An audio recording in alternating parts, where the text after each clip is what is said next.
اور اس شخص سے اچھا کس کا دین ہو سکتا ہے جس نے اللہ کے آگے سر جھکا دیا اور وہ نیکوکار بھی ہے۔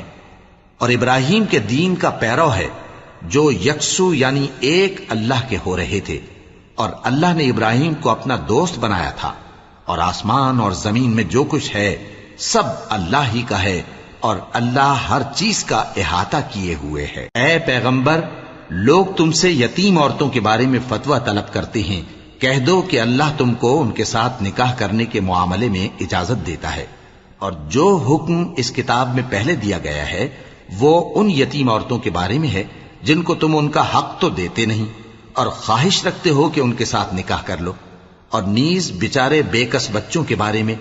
اور یہ بھی حکم دیتا ہے کہ یتیموں کے بارے میں انصاف پر قائم رہو، اور جو بھلائی تم کرو گے تو بے شک اللہ اس کو جانتا ہے۔ اور اگر کسی عورت کو اپنے خاوند کی طرف سے زیادتی یا بے رخی کا